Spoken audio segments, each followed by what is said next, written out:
கோதுமை மாவுல எப்பொழுதும் ஒரே மாதிரி டிஃபன் செஞ்சு போர் அடிக்குதுன்னா இது போல ஒரு தடவை ட்ரை பண்ணுங்க.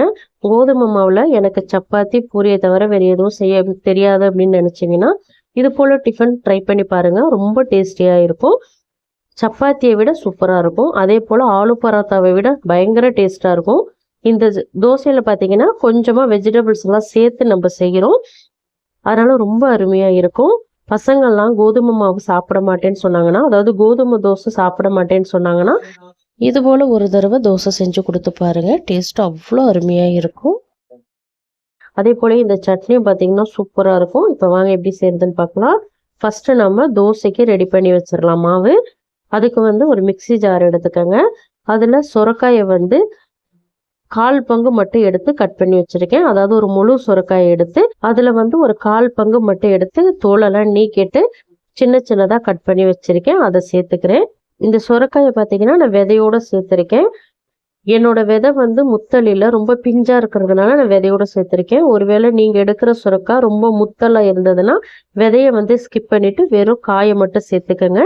இப்போ அது கூட பார்த்தீங்கன்னா 2 கட் பண்ணின கேரட் சேர்த்திருக்கேன். 2 காஞ்ச மிளகாய் சேர்த்திருக்கேன். ஒரே ஒரு பச்சை மிளகாய் சேர்த்துக்கிறேன். நீங்க துருவிட்டு சேர்க்கறதா இருந்தா கூட தாராளமா சேர்த்துக்கங்க. ஈஸியா இருக்குன்றதுக்காக நான் இது போல கட் பண்ணி சேர்த்திருக்கேன். அதே போல கொஞ்சமா இஞ்சி சேர்த்திருக்கேன். ஒரே ஒரு உருளைக்கிழங்கு கட் பண்ணி சேர்த்துக்கிறேன். இப்போ இது எல்லாத்தையுமே நல்லா நைஸா அரைச்சு எடுத்துட்டு வந்துருங்க.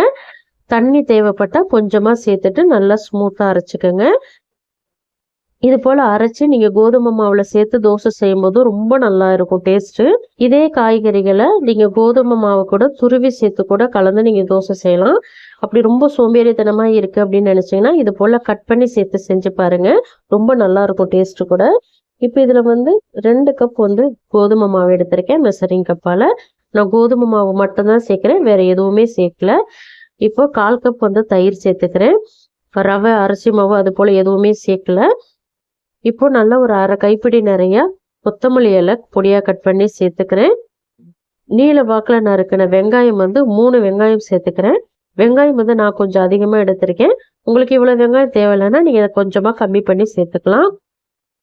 1 டீஸ்பூன் சீரகம் சேர்த்துக்கிறேன். அதே போல சீரகத்துக்கு பதிலாக சோம்பு சேர்த்துக்கோங்க. சோம்பு சேர்த்தீங்க அப்படின்னா 1 பாதியமா இடிச்சிட்டு சேர்த்துக்கோங்க. ஃப்ளேவர் ரொம்ப நல்லா இருக்கும். இப்போ உப்பு சேர்த்துக்கிறேன். உப்பு சேர்த்துட்டு கொஞ்சமா தண்ணி சேர்த்து இதை நல்லா கலந்துக்கோங்க. நான் ரவை சேர்க்கல. நீங்க ரவை சேர்க்கறதா இருந்தா ஒரு 1/2 கப் வரைக்கும் ரவை சேர்த்துக்கலாம், தாராளமா சேர்த்துக்கலாம், ஒன்றும் பிரச்சனை இல்லை. இப்ப நல்லா கலந்துக்கோங்க. மாவு எனக்கு ரொம்ப திக்கா இருக்கிறதுனால நான் மறுபடியும் கொஞ்சமா தண்ணி சேர்த்துக்கிறேன். மாவு அளந்தா அதே கப்பால ஒரு 1/2 கப் அளவுக்கு மறுபடியும் தண்ணி சேர்த்துக்கிறேன். தண்ணி சேர்த்துட்டு நல்லா கலந்துக்கோங்க. இந்த மாவு பார்த்தீங்கன்னா கொஞ்சம் திக்கா இருக்கணும், ரொம்ப தண்ணி ஆக்கிடாதீங்க.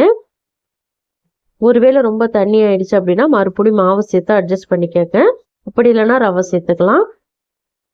இது போல செஞ்சு பாருங்க. டேஸ்ட் ரொம்ப சூப்பரா இருக்கும். பசங்க காய்கறி எல்லாம் சாப்பிட மாட்டேன்னு சொன்னாங்கன்னா இது போல ட்ரை பண்ணுங்க. ரொம்ப ஹெல்த்தியான ஒரு டிஃபன் ரெசிபி இது. இப்போ மாவு நல்லா கலந்துட்டேன். இந்த பக்குவத்துக்கு தான் கலந்துக்கணும். நான் எந்த அளவுக்கு திக்கா இருக்கு பாருங்க.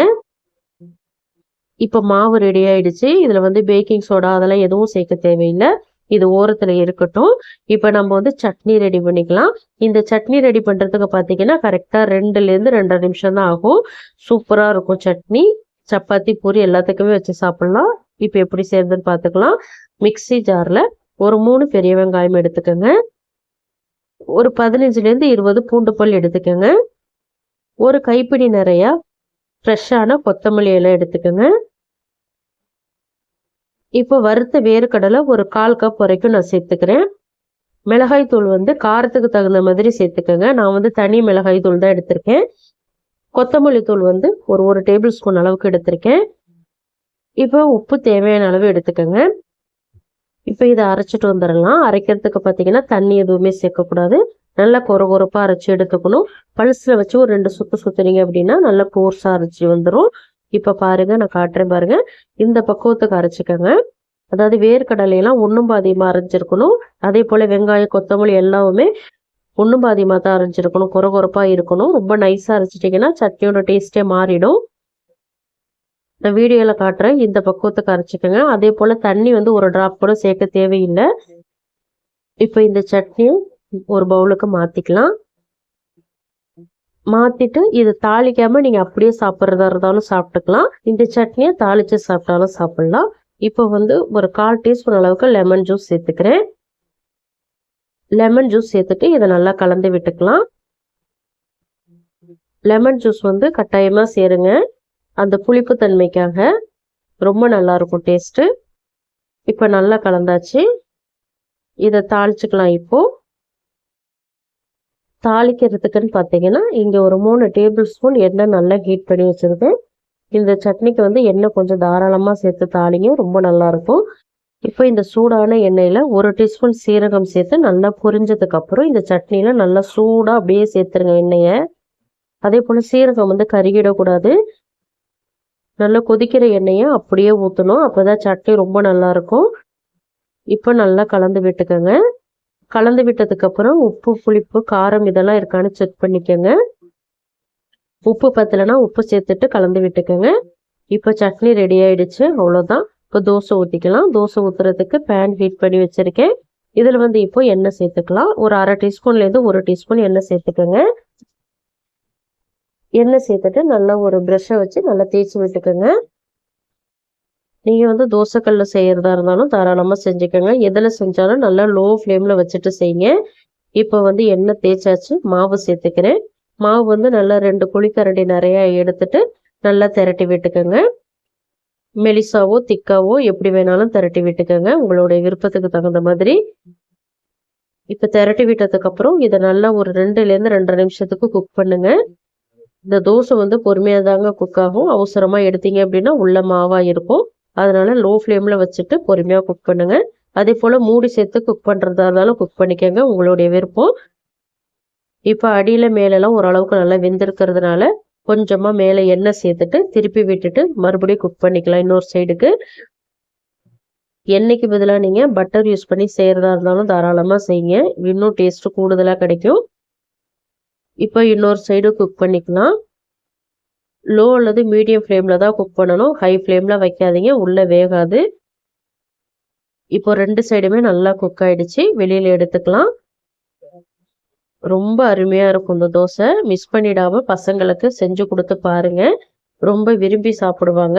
எப்பொழுதும் சப்பாத்தி செஞ்சு கொடுக்காம இது போலலாம் டிஃப்ரெண்ட்டாக செஞ்சு கொடுத்து பாருங்கள்.